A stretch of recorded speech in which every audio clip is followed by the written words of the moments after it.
negara-negara lain karena kita punya para pendiri bangsa yang sangat bijaksana dan sangat nasionalis. Pendiri bangsa ini dulu adalah para ulama. Pangeran Diponegoro itu ulama. Ya. Kalau dulu para ulama yang mayoritas ini mau primordialisme, mau egosentris dan lain sebagainya, mayoritas, sangat mudah kalau negara ini dasarnya syariat Islam, Wahabi, Khilafah dan sebagainya. Tapi tidak dilakukan. Mereka memilih Pancasila, ketuhanan yang Maha Esa. Subscribe Hakim Abinada channel. Assalamualaikum warahmatullahi wabarakatuh. Yang saya hormati Pak Ustadz Rahmat, kemudian yang saya hormati Pak Wamendes, sahabat saya Pak Gusendi, dan ini juga sahabat saya beliau yang saya cintai dan saya banggakan, yang saya sangat hormati, hadirin sekalian, Bapak Ibu, adik-adik yang berada di depan saya. Terima kasih atas waktu yang diberikan kepada saya. Sesuai dengan bidang saya tadi disampaikan, mungkin saya akan sedikit menyampaikan beberapa hal ya. Saya tertarik ke sini ya, karena saya sudah monitor di YouTube, di TV dan sebagainya. Ini salah satu pesantren yang dipimpin oleh beliau yang sangat nasionalis ya, yang sangat nasionalis. Bapak Ibu sekalian, ya, kita perlu tahu dulu kita ini bangsa yang berada di mana dan siapa kita dulu ya. Karena saya pernah rapat di Nusantara 2 itu ya, ada salah satu tokoh DPR itu, dia berdiri seperti nasionalisme. Itu Australia menempatkan meriamnya di Pulau Christmas menghadap ke Indonesia, kan gitu. Ini menandakan tidak tahu wawasan Nusantara, wawasan kebangsaan. Kalau Australia meriamnya menghadap ke selatan, itu kutub, tidak ada manusia. Laut di selatan pun kapal tidak bisa melalui karena es. Diarahkan meriamnya ke timur, itu Samudra Pasifik puluhan ribu kilometer. Ke barat Samudra Hindia puluhan ribu kilometer. Dan jarak daripada meriam itu sendiri. Dari sini ya saya khawatir ada beberapa rekan-rekan yang belum tahu kita berada di mana dan ancaman apa terhadap bangsa ini. Baik Bapak Ibu sekalian, negara Republik Indonesia alhamdulillah puji Tuhan kita ditempatkan pada posisi silang dunia ya. Kita berada di tengah-tengah dunia yang diapit oleh benua Asia yang penduduknya miliaran dan menggunakan satu sistem komunis. Komunis bukan digambarkan sebagai ateis dan sebagainya. Kemudian di selatan kita Australia yang penduduknya 25 juta itu kapitalis, dan di kanan kita kalau menghadap utara itu barat Amerika dan timur ya. Luas negara kita Bapak Ibu sekalian daratannya 2,5 juta kilometer persegi ya. Singapura itu hanya 415 km persegi ya.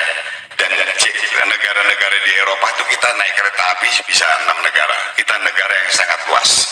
Garis pantai kita 84.000 km ya.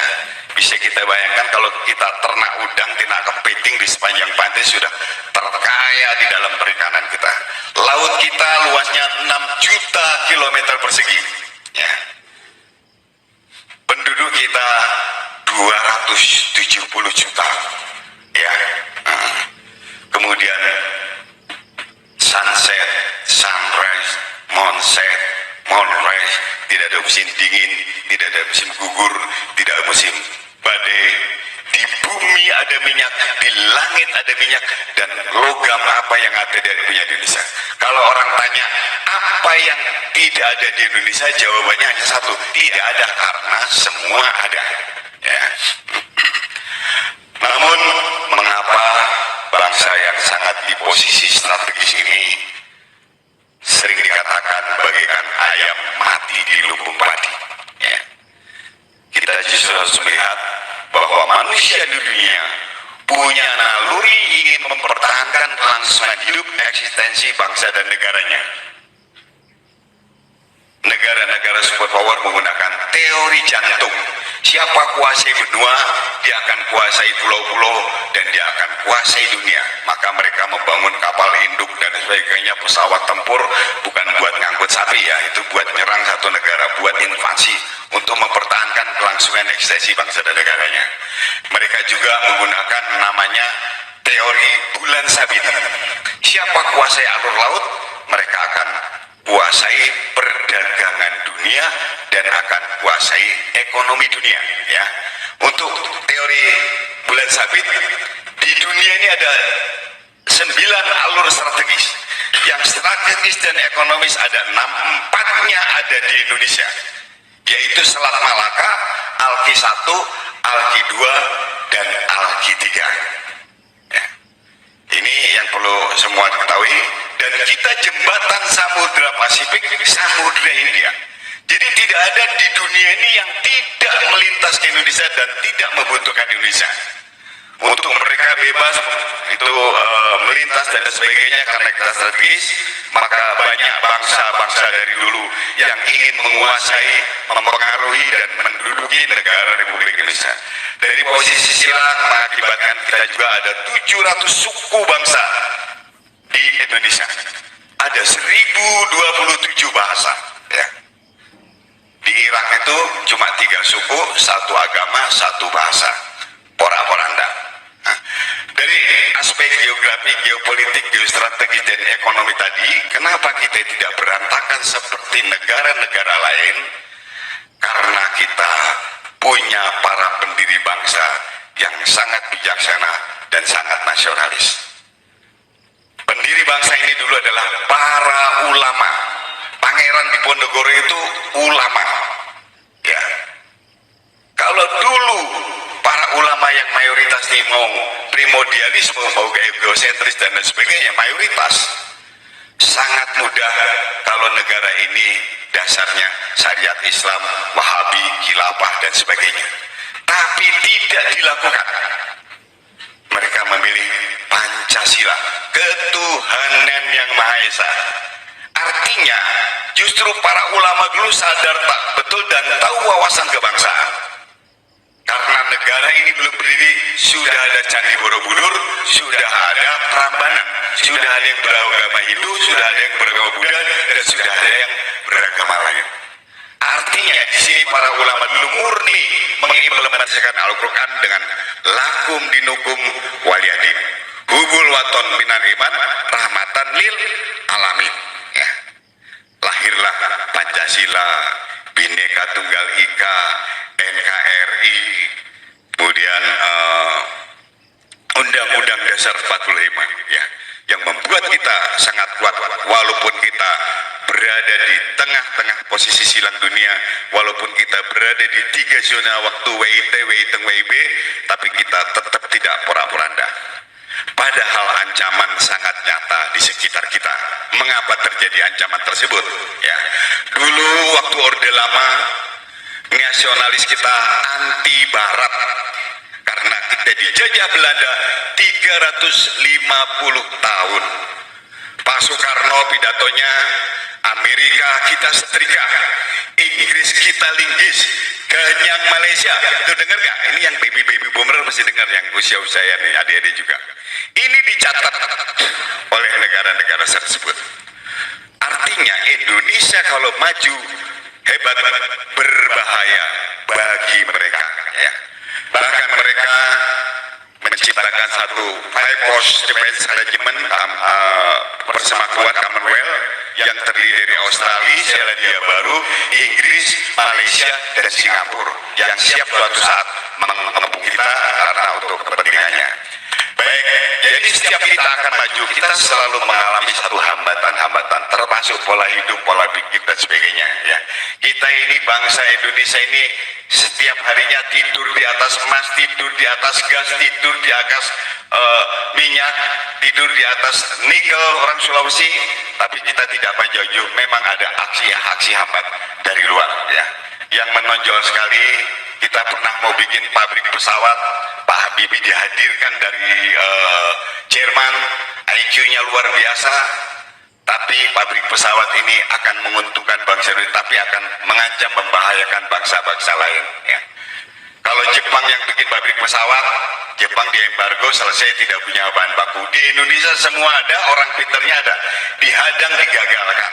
Pak Habibie jadikan presiden, digiring, ada inflasi, ada obligasi, ada krisis moneter, 98 terguling, Pak Habibie jadi presiden, pabrik pesawat jadi pabrik panci, ya kan? Nah, ibu tahu semua, Timor Leste lepas. Ini salah satu aksi yang patah kiamat. Kemudian juga terjadinya terorisme, ya. Ini sebetulnya bukan agama, hanya dibungkus menggunakan agama. Kalau potensi konflik di Indonesia itu ada 4, suku, adat, ras, dan agama. Yang paling murah, efektif, dan strategis menggunakan agama. Dengan ada kata-kata Islam saja akan lahir satu community, akan lahir solidaritas, akan lahir loyalitas, akan lahir toleransi, akan lahir militansi, orang mau bunuh diri. Terjadi bom Bali 1. Kalau betul-betul mau ngebom orang Kristen dan orang Bule, kenapa tidak Natal dan Tahun Baru? Bulan Oktober bomnya. Begitu meledak bom bulan Oktober, berarti yang sudah mau ke Bali, yang sudah pesan hotel, pesan tiket, dan sebagainya, itu menjadi batal. Kalau di Thailand ada kudeta, di Malaysia hotelnya penuh. Bom Bali 1, kebetulan pelakunya Nurdin Emtop dari Malaysia, Asyari dari Malaysia, Muklas dari bayi di Malaysia, Abu Bakar Basir melarikan diri, sejak Waila Cicendo juga ke Malaysia. Kita diserang oleh satu negara dengan bom yang dampak dimensinya sebetulnya kepada ekonomi. Kenapa di Bali? Kalau ngebomnya di Depok, walaupun 100 kali lipat korbannya, dunia tidak tahu kalau Depok Indonesia. Begitu Bali itu Indonesia. Orang ke Kalimantan takut soal investor dan sebagainya, tarik semua investasinya, kita terjadi pengangguran. Di Bali sendiri begitu ada bom, hotel lebih untuk tutup, ya. Yang kerja di hotel muslim, yang kerja di toko muslim, yang kerja di kantor ini tukang asuransi muslim semua. Akhirnya selama 1 tahun tidak ada pekerjaan yang mengakibatkan ekonomi. Itu baru di internal di Balinya. Maka kemarin bomnya di Sarinah. Dia tidak mau di Plaza Indonesia atau di Tanah Abang, karena Sarinah adalah mall yang pertama dibangun di Indonesia. Dari beberapa fakta-fakta ini saya analisa, saya tafsir, dan saya simpulkan bahwa ada kepentingan ekonomi dengan menggunakan kata-kata agama. Begitu juga waktu mau menghantam ekonominya Jepang, karena di sana tidak ada Muslim, tidak ada Kristen, menggunakan sekte yang meledakkan kereta api bawah tanah.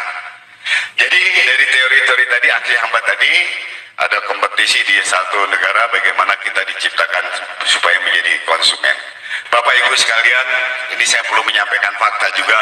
Pasca tsunami saya ada di Aceh, saya direkrut oleh Pak Kuntoro dan Subroto di Badan Rehabilitasi Rekonstruksi, padahal saya orang intelijen. Waktu itu semua dunia menangis datang ke Aceh dalam rangka kegiatan kemanusiaan. Ya, kita tidak bisa menghadang dengan regulasi, imigrasi, dan sebagainya, karena kemanusiaan. Semua datang tanpa aturan, dan waktu itu harus segera membangun infrastruktur dari Banda Aceh ke Mulabo. Dunia bawa uang sudah tidak terhitung triliunan. Ya. Saya pilih Jepang, karena saudara kita di Mulabo sudah terisolasi. Kenapa Jepang? Jepang yang tahu tsunami. Masuk Jepang sudah ada sidang kosa, ada decommissioning, ada Aceh Mission Monitoring yang dipimpin oleh Amerika. Masuk Jepang, Jepang mau membangun, ditembakin oleh sisa-sisa GAM. Akhirnya Jepang mundur. Segera saya ganti dari Cina. Pertimbangan saya, kalau Cina itu penduduknya miliaran, kalau pelit-pelitnya nyumbang 1.000, uang yang di bawah sekian triliun, dan etos kerjanya juga bagus. Segera saya ambil keputusan cepat untuk Cina melanjutkan pembangunan infrastruktur di Aceh. Ditembakin juga. Saya dipanggil di sidang, Pak Herwin, itu Aceh kan Serambi Mekah syarat Islam. Kenapa Pak Herwin tidak masukkan dari Timur Tengah, dari Arab itu ngantri mau bangun? Wah iya juga. Saya pikir ini masalah agama, masalah keyakinan. Saya pilih Turki. Turki benderanya sama GAM, mungkin ada dari Aceh ya. Benderanya sama GAM itu mirip. Dan Turki sama-sama Muslim, Turki hibah. Masuk ke dalam, ditembakin juga. Besoknya masuk dari barat, membangun di Aceh, Tidak ada yang mengganggu. Ini mudah kali disimpulkan siapa aktornya di sana. Dan sekarang begitu damai, yang bikin posko, ibu boleh cek hotel di sana yang paling besar, paling bawah, nanti cek sendiri namanya hotel apa dari negara mana. Ya. Saya sebagai orang intelijen melihat kejadian tersebut, menganalisa, ini kapitalis, tidak ada makan siang gratis. Kok maunya membangun dan tidak diganggu? Saya coba dari aspek ekonomi tadi. Saya buka Selat Malaka. Ternyata Selat Malaka 95% kapal niaga dunia itu lewat Selat Malaka. Dan pintu gerbangnya Selat Malaka itu ada di Aceh. Maka jangan sampai Aceh ini maju. Kan itu. Dari aspek pertahanan keamanan sejak perang dingin antara Rusia dengan Amerika, ancaman Amerika adalah Cina. Cina kalau diserang dari timur ke barat itu puluhan ribu kilometer. Kalau dari Aceh menghemat jarak 9 km. Jadi lebih apa yang terjadi di Indonesia ini akibat dari aspek geopolitik, bukan suku, ras maupun agama. Agama dan hanya sebagai alat untuk mereka melakukan kegiatan. Kemudian ada sedikit yang perlu saya sampaikan. Kita mau pindah ibu kota, ribut. Ya. Padahal kita seumur hidup belum pernah membangun ibu kota. Para pejuang-pejuang dulu begitu merdeka tidak punya uang untuk membangun kantor. Ditempatilah kantor-kantor yang sekarang ini adalah bangunan-bangunan bekas Belanda. Belanda membangun bangunan infrastruktur bukan untuk suatu negara government dan sebagainya, tapi lebih kepentingan dagang VOC untuk menarik rempah-rempah. Kebetulan Jakarta ini datarnya rendah, langsung ke laut bebas, tempat loading dan tempat holdingnya rempah-rempah Belanda VOC ditempati sampai sekarang. Padahal ibu kota itu central of gravity, ya. Harus punya lindung tinjau, lindung tembak, lapangan tinjau, lapangan tembak, dan jalan mendekat. Jakarta disikat dari kapal induk, tidak usah mendarat. Saya jamin 30 menit rata dengan tanah.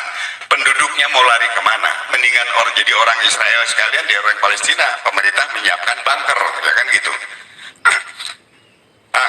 Makanya istana, Polhukam, Kemenham, Mahkamah Konstitusi, Mahkamah Agung itu sekeliling Monas karena gara-gara stasiun Gambir.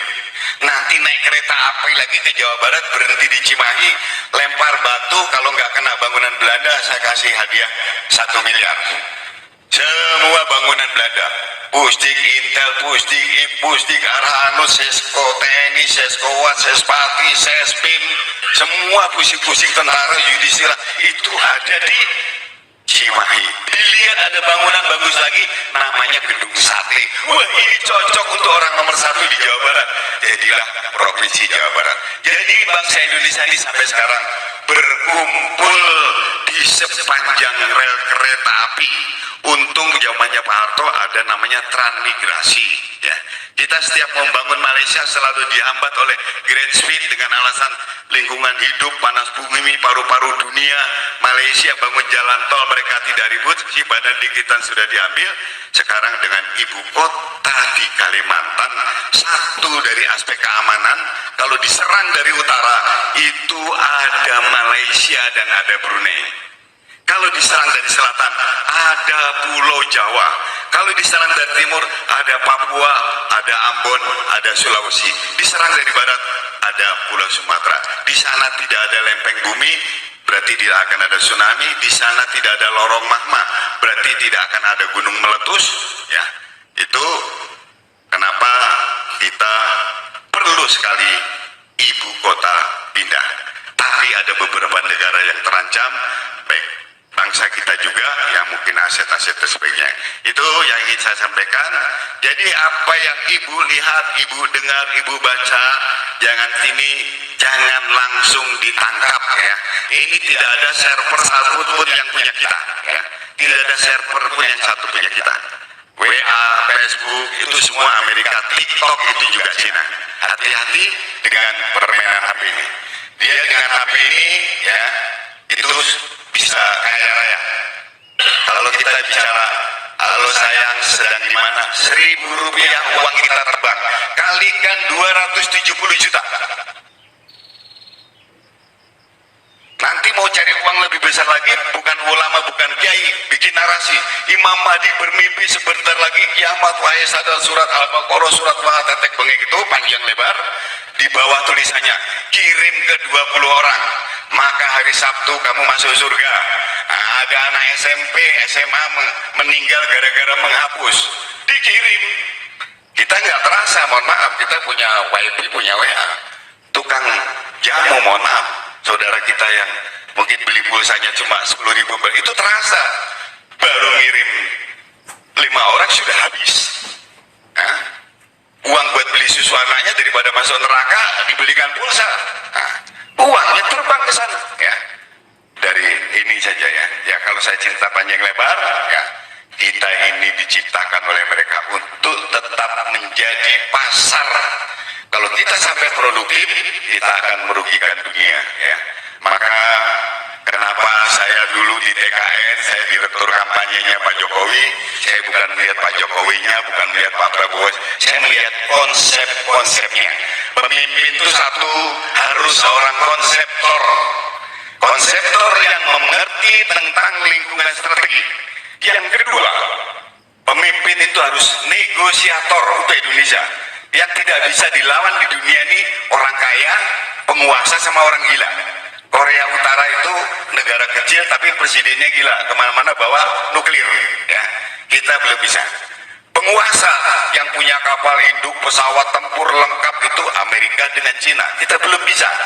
Orang kaya, dolar juga masih Amerika, yuan masih Cina.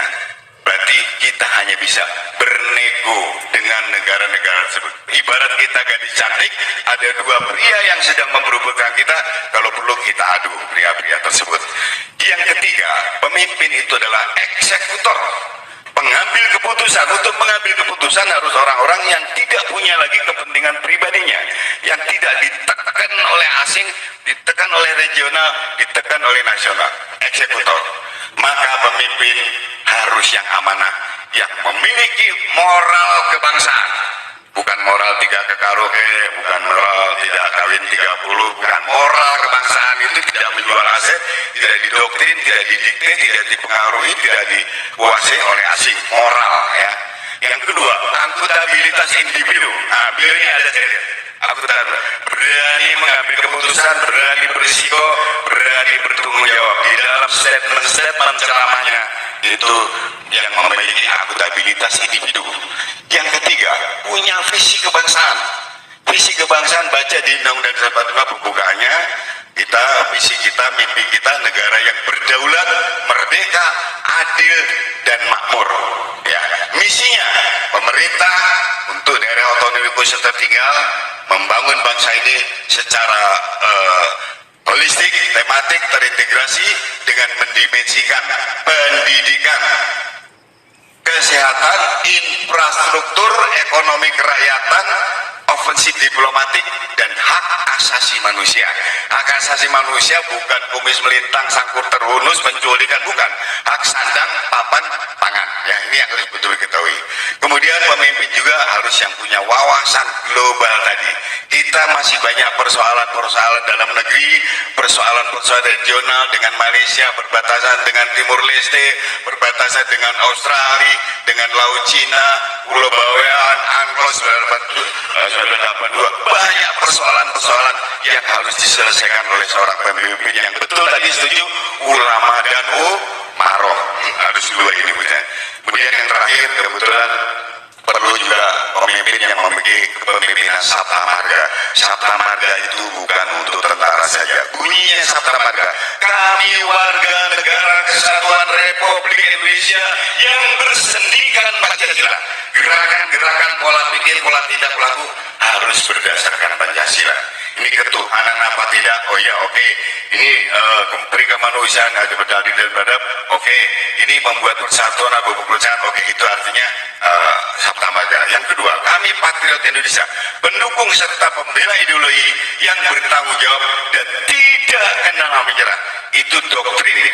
Berarti pemimpin yang kata mereka tidak akan ada ideologi lain yang masuk ke negara Republik Indonesia, karena ideologi tidak sesuai dengan kultur, budaya, ekologi, sejarah, dan letak geografi kita.